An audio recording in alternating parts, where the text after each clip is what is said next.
La prossima edizione di Sport in Piazza Feltre sarà una grande festa nel segno dello spirito olimpico, tanto che la manifestazione è stata scelta dalla delegazione di Belluno del Comitato Olimpico come evento provinciale del Festival per lo Sport Veneto, manifestazione promossa dalla Regione Veneto e dal CONI regionale nell'ambito delle iniziative conseguenti all'assegnazione al Veneto del titolo di Regione Europea dello Sport 2024. Feltre è una location in cui fare sport, fare volontariato, dare spazio alle associazioni è assolutamente un posto molto adatto. Abbiamo subito instaurato una collaborazione importante, sono mesi che stiamo lavorando a questa unione tra Sport in Piazza di Feltre e il Festival dello Sport Veneto.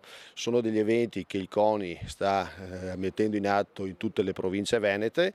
Nella provincia di Belluno la location che è stata individuata per il 2024 è il comune di Feltre. La scelta del CONI Belluno è caduta sul comune di Feltre premiando la spiccata vocazione sportiva del suo territorio e la indiscutibile bellezza del centro storico.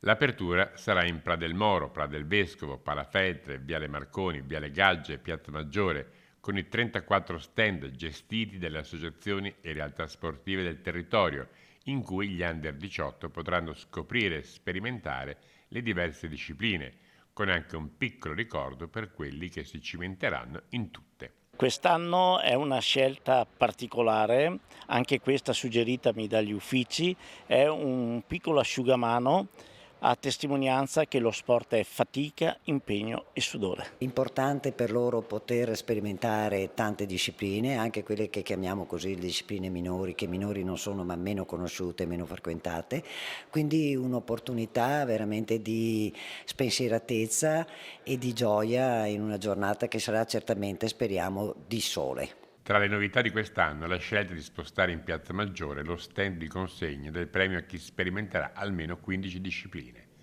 Sabato prossimo, per rendere possibile tutto questo, saranno complessivamente oltre un centinaio i volontari coinvolti.